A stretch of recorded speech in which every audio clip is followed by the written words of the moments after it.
আসসালামু আলাইকুম বন্ধুরা, তোমাদের নতুন একটা ভিডিও শেয়ার করতেছি। ভিডিওটা শেষ পর্যন্ত দেখতে থাকো, আশা করি তোমাদের পছন্দ হবে। প্রথমে তেল গরম করে রেখেছি, তারপরে রসুন আর পেঁয়াজ কুচায়ে ভাজি করতেছি। এটা হচ্ছে লাল লাল করে ভেজে উঠায় রাখবো।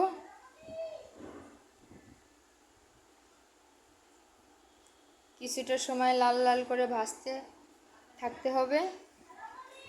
আমি কিন্তু অত ভালো করে বুঝায় বলতে পারতেছি না তোমাদের, তোমরা কিন্তু একটু বুঝে নিও। এটা ভাজি হয়ে গেছে, এবার এটা উঠায় রাখবো। এবারে ছোট ছোট চিংড়ি মাছ এটা ভাজতেছি।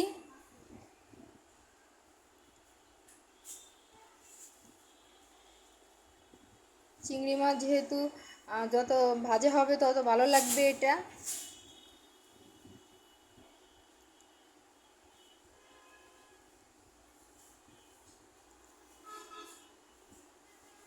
চিংড়ি মাছ ভাজা প্রায় শেষের পথে। এখন আমি মাছের ভিতর কিছুটা লবণ দিয়ে দেব।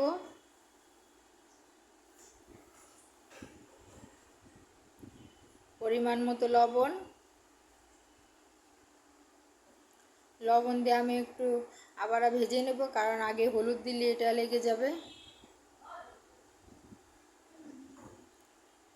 খুবই অল্প মশলায় রান্না, ভিডিওটা দেখতে থাকো। মশলা কম, রান্নায় স্বাদ বেশি।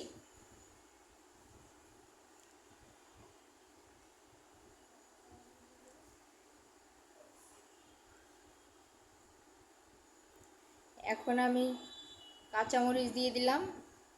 যে যেরকম ঝাল খাও ওইভাবে দিয়ে নাও। আমি একটু ঝাল পছন্দ করি, তাই একটু ঝাল বেশি দিলাম। এবার আমি হলুদ দিয়ে দিচ্ছি, একটু তেল কম ছিল, তেল দিয়ে দিলাম।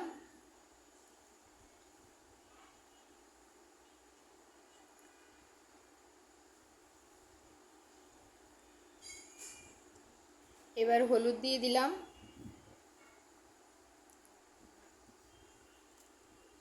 অনেকে কচুরমুখী রান্না করো, সেটা সাদা হয়ে থাকে, ফ্যাকাশে হয়ে থাকে। দেখবে একটু ভালো করে চেষ্টা করলে ওইটার ফ্যাকাশে সাদা হয়ে থাকবে। হলুদ আবার খুব বেশি দিলেও গন্ধ হয়ে যাবে। আমি এর ভিতরে আর কচুর সব তরকারি আমার খুবই পছন্দ। এবার কচুর মুখিগুলো কারেন্টে আলাদা সিদ্ধ করে পানি ফেলে দিচ্ছি, অল্প সিদ্ধ গরম পানি কোনোরকম। এটা ধুয়ে উঠায় রাখছিলাম। দেখো এবার এর ভিতরে দিয়ে দিলাম এটা। তোমরা কিন্তু ভিডিওটা শেষ পর্যন্ত দেখতে থাকবে। তোমরা একবার বাসায় ট্রাই করো, শেষ পর্যন্ত দেখতে থাকো। অনেক ছোটো ছোটো চিংড়ি, ছোটো চিংড়িগুলো খুব ভালো লাগে খাইতে। এবার এটা ভালোভাবে কষিয়ে নিচ্ছি। দেখো এটা ভালোভাবে কষানো হয়ে গেছে, ভালোভাবে কষিয়ে নিয়েছি। তরকারি কষানোর সময় হলুদ একটু কম দিলে কষাইতে ভালো হয়। আগেই হলুদ দিলে তরকারি কড়াইতে লেগে যায়। এখন আমি কিছুটা ঝোলের পানি দিয়ে দেবো। এই ঝোলের কষানো শেষ, এবার আমি ঝোলের পানি দিয়ে দিচ্ছি। ঝোলের পানি দিয়ে দিলাম, যে যেরকম খাবে সে সিদ্ধ হয় যাতে একটু পানি দিতে হবে, যেহেতু কচুর মুখে আবার খুব বেশি পানি দিলে বেশি পাতলা হয়ে যাবে। দেখো ঝোলের পানি দিয়ে দিলাম। এরপরে এটা প্রসেস করে দেখো, আগে আমি পেঁয়াজ আর রসুন বন্ধুরা রাখছিলাম। দেখো খুবই কম মশলা, কতটুকু জিরে। দেখো আমার তরকারিতে আদা নেই, অনেকে সব তরকারিতে আদা খায়, বেশি বেশি রসুন, বেশি বেশি মশলা, শুকনো মরিচ। দেখো আমি কোনো শুকনো মরিচ দেই না তরকারিতে।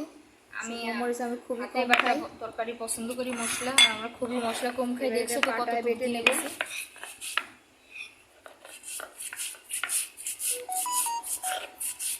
পাটায় বাটা তরকারি আমার খুব পছন্দ, ছোটোবেলা থেকে খেয়ে আসতেছি। তো বন্ধুরা দেখো জিরে বাটা শেষ। এখন জিরে বাটা হয়ে গেছে। আগে পেঁয়াজ আর রসুন আগে ভেজে রাখছিলাম, পেঁয়াজ আর রসুন এখন লাল লাল করে দেবো। এটা একসঙ্গে মিশিয়ে নিচ্ছি। থাকো বন্ধুরা, না দেখলে কিন্তু মিস করবে।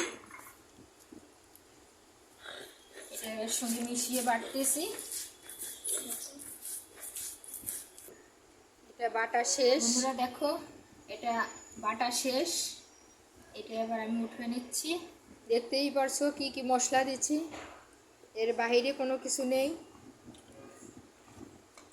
তোমাদের ঘরে যারা মুরব্বীরা আছে তাদের এইভাবে তরকারি রান্না করে দিও। আমাদের গ্রামগঞ্জের রান্না, এইভাবে তরকারি খুব পছন্দ করে।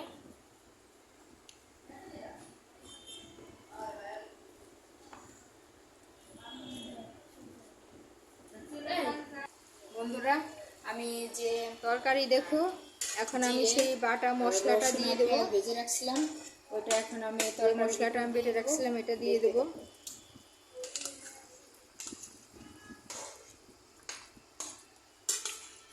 কষ্ট হলেও এইভাবে একদিন বাসায় রান্না করে খেয়ে দেখো বন্ধুরা, এটা একেবারে ন্যাচারাল রান্না। দেখতেই পারছো কতটুকু মশলা দিছি। যারা মশলা কম খেতে পছন্দ করো তাদের জন্য অবশ্যই ভালো। এবার আমি অল্প কিছুক্ষণ জাল দেবো, বেশিক্ষণ না। বন্ধুরা দেখো রান্না শেষ, কচুরমুখী দিয়ে চিংড়ি দেখো তরকারি। আশা করি তোমাদের পছন্দ হয়েছে। গরম গরম ভাতের সাথে খেয়ে দেখো। আর আমার ভিডিওটা যদি তোমাদের ভালো লেগে থাকে তাহলে লাইক, কমেন্ট, সাবস্ক্রাইব, শেয়ার করতে ভুলো না। বেশি বেশি শেয়ার করো যাতে আমি তোমাদের প্রতিদিন ভিডিও পাঠাইতে পারি। সাবস্ক্রাইব, যেহেতু আমি নতুন চেষ্টা করতেছি, শেয়ার করো, বেশি বেশি শেয়ার করো, দেওয়ার জন্য, বন্ধু শেখানোর জন্য। মজা। ঠিক আছে, ওকে, আল্লাহ হাফেজ।